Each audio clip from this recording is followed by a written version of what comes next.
জনাব জাহাঙ্গীর কবির নানক সাবেক সংসদ সদস্য এবং সাবেক প্রতিমন্ত্রী হিসাবে দায়িত্ব পালনকালে মানি লন্ডারিং অপরাধ করায় আলোচ্য মামলাটি রুজু করা হয়েছে। এই মামলায় আসামির সংখ্যা ৩ জন।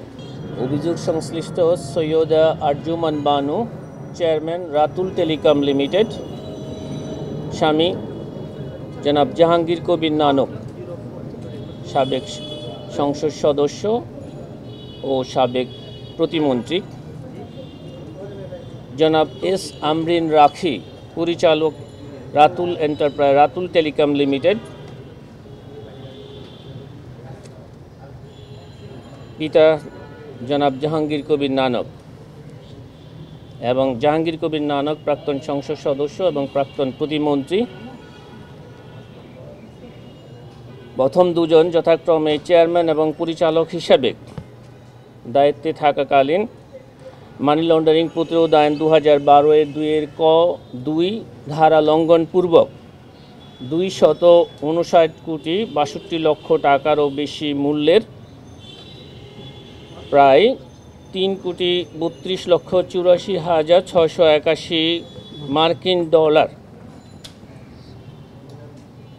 বাংলাদেশে না এনে মানি লন্ডারিং সংক্রান্ত অপরাধ করায় মানি লন্ডারিং প্রতিরোধ আইন 4-2 এবং 4-3 ধারায় অপরাধ করেছেন মর্মে অনুসন্ধানকালে প্রমাণিত হয়েছে।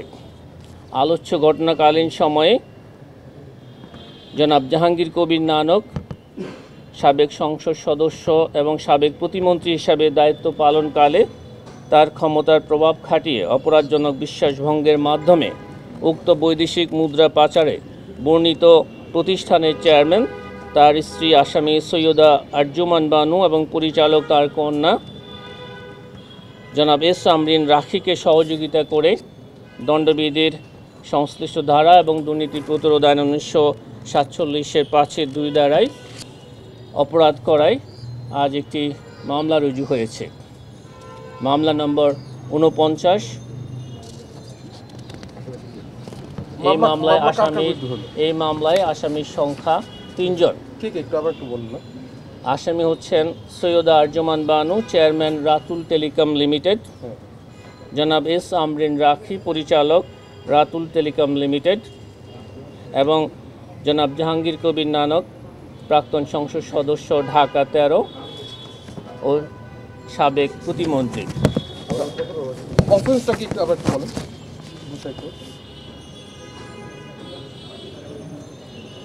অপরাধটা হচ্ছে রাতুল টেলিকম লিমিটেড হচ্ছে বিটিআরসির লাইসেন্সপ্রাপ্ত IGW অপারেটর।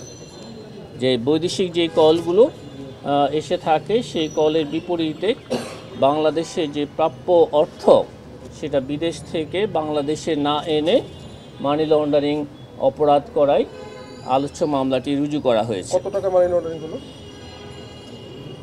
259,62 টাকারও বেশি।